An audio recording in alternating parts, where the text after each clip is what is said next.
Hello friends. आज है 23 अगस्त। तो आइए देखते हैं 23 अगस्त से रिलेटेड कुछ मोस्ट इंपॉर्टेंट करंट अफेयर और उससे रिलेटेड कुछ फैक्ट्स। अगर आप किसी भी कम्पिटेटिव एग्जाम की तैयारी कर रहे हैं तो करंट अफेयर्स का ये वीडियो लास्ट तक जरूर देखें। और अगर आप इस वीडियो का पीडीएफ चाहते हैं तो आप हमारे टेलीग्राम चैनल को ज्वाइन कर सकते हैं। टेलीग्राम का लिंक डिस्क्रिप्शन में मिल जाएगा। और अगर आप चैनल पे नए हैं तो चैनल को सब्सक्राइब कर लीजिएगा। तो आइए शुरू करते हैं आज का सवाल। सवाल नंबर 1 है, हाल ही में आजीवन उपलब्धि के लिए राष्ट्रीय भूविज्ञान पुरस्कार 2023 से किसे सम्मानित किया गया है? Option A Dheeraj Mohan Banerjee, option B Abhinav Bindra, option C है राकेश पाल या ऑप्शन डी है मनोज पांडे। सही जवाब है ऑप्शन ए धीरज मोहन बनर्जी। आइए देखते हैं इसके आंसर को डिटेल से। हाल ही में भारतीय राष्ट्रीय विज्ञान अकेडमी के वैज्ञानिक प्रोफेसर धीरज मोहन बनर्जी को आजीवन उपलब्धि के लिए राष्ट्रीय भू विज्ञान पुरस्कार 2023 से सम्मानित किया गया है।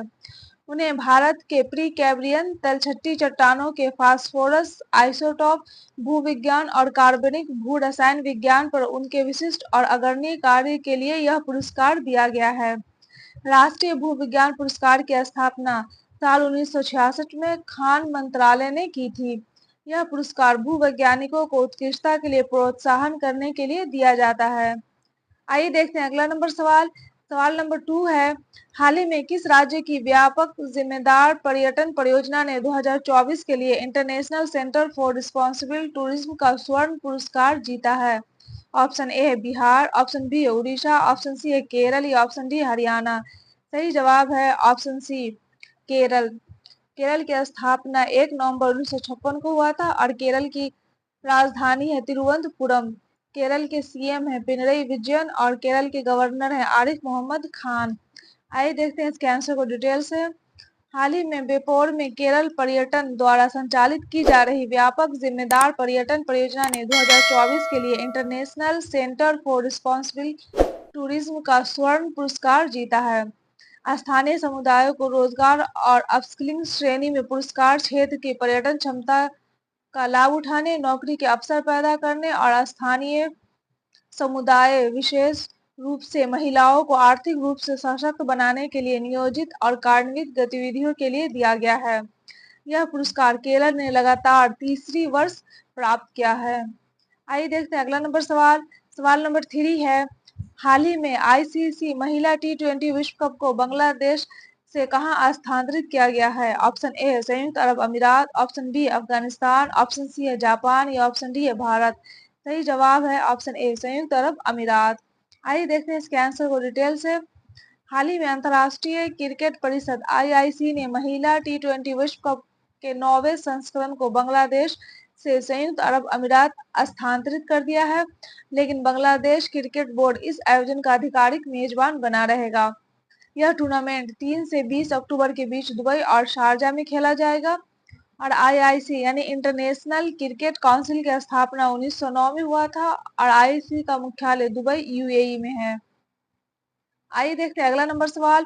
सवाल नंबर 4 है, हाल ही में कौन सा देश पहले ई स्पोर्ट्स खेलों की मेजबानी करेगा? Option A Bharat, option B सऊदी अरब, ऑप्शन सी अमेरिका या ऑप्शन डी है कनाडा। सही जवाब है ऑप्शन बी सऊदी अरब। सऊदी अरब की राजधानी है रियाद और सऊदी अरब के प्रधानमंत्री हैं सलमान बिन अब्दुल अजीज अल सऊद। आइए देखते हैं इसके आंसर को डिटेल से। हाल ही में अंतर्राष्ट्रीय ओलंपिक समिति ने भारत को वैश्विक स्तर पर बढ़ावा देने के उद्देश्य से पहले ई स्पोर्ट्स ओलंपिक खेलों की मेजबानी के लिए सऊदी अरब को राष्ट्रीय ओलंपिक समिति के साथ साझेदारी की है। और आईओसी इंटरनेशनल ओलंपिक कमेटी की स्थापना 23 जून 1894 में हुआ था और आईओसी का मुख्यालय लॉजेन स्विट्जरलैंड में है और इसके अध्यक्ष हैं थॉमस बाक। आइए देखते हैं अगला नंबर सवाल।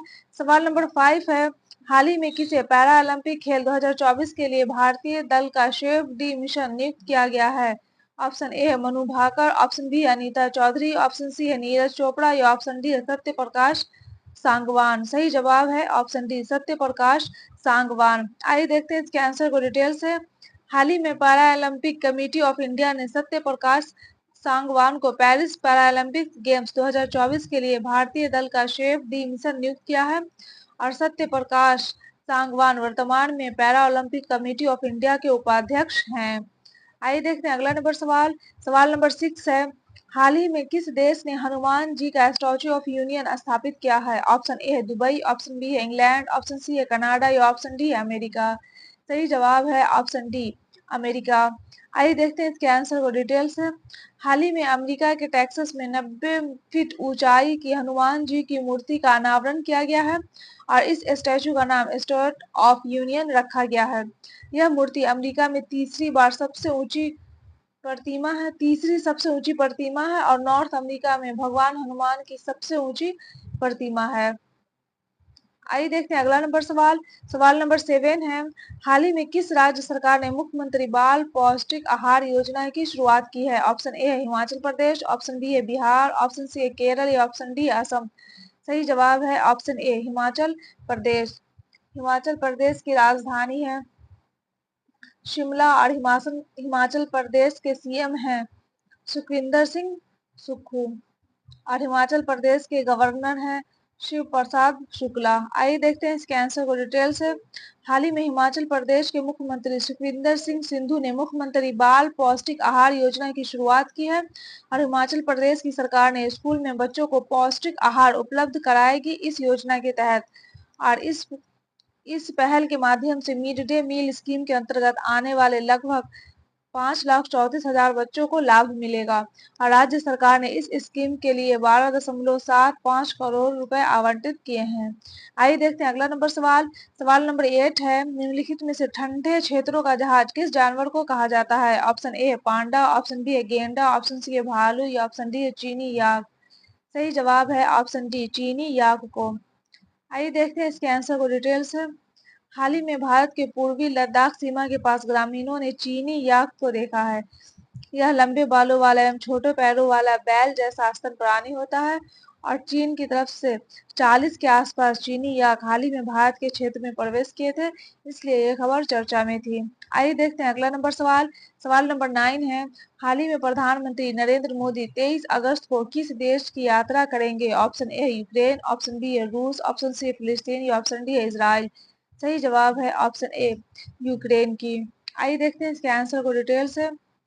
हाल ही में 23 अगस्त को प्रधानमंत्री नरेंद्र मोदी यूक्रेन की आधिकारिक यात्रा करेंगे और उससे पहले प्रधानमंत्री नरेंद्र मोदी 21 और 22 अगस्त 2024 को पोलैंड की यात्रा करेंगे। पिछले 45 साल में किसी भी भारतीय प्रधानमंत्री की यह पहले पोलैंड यात्रा है और 1991 में यूक्रेन देश के निर्माण के बाद किसी भारतीय प्रधानमंत्री की यह पहली यूक्रेन की यात्रा भी है। आइए देखते हैं अगला नंबर सवाल। सवाल नंबर 10 है, हाल ही में शुद्ध शून्य कार्बन उत्सर्जन का दर्जा प्राप्त करने वाला भारत का पहला एयरपोर्ट कौन बना है? ऑप्शन ए है Indira Gandhi international airport Delhi, option B है Surat airport Gujarat, option C है पटना एयरपोर्ट बिहार या ऑप्शन डी है चेन्नई इंटरनेशनल एयरपोर्ट तमिलनाडु। सही जवाब है ऑप्शन ए इंदिरा गांधी इंटरनेशनल एयरपोर्ट दिल्ली। आइए देखते हैं इसके आंसर को डिटेल से। हाल ही में इंदिरा गांधी अंतर्राष्ट्रीय एयरपोर्ट शुद्ध शून्य कार्बन उत्सर्जन का दर्जा प्राप्त करने वाला भारत का पहला एयरपोर्ट है और इसे एयरपोर्ट काउंसिल इंटरनेशनल ने दर्जा प्रदान किया है। इंदिरा गांधी अंतर्राष्ट्रीय एयरपोर्ट दिल्ली का लक्ष्य 2030 तक शुद्ध शून्य कार्बन उत्सर्जन प्राप्त करना था। शुद्ध शून्य कार्बन उत्सर्जन का मतलब कार्बन प्रदूषण को तेजी से कम करना, जीवाश्म ईंधन को चरणबद्ध तरीके से खत्म करना है। इंदिरा गांधी अंतर्राष्ट्रीय एयरपोर्ट एयरपोर्ट काउंसिल की रैंकिंग के अनुसार विश्व का 10वां सबसे व्यस्त एयरपोर्ट भी है। ये था करंट अफेयर्स का वीडियो। अगर आपको ये वीडियो अच्छा लगा हो तो वीडियो को लाइक कर दीजिएगा और चैनल को सब्सक्राइब कर दीजिएगा और अपने दोस्तों के साथ शेयर भी कर दीजिएगा। Best of luck, take care.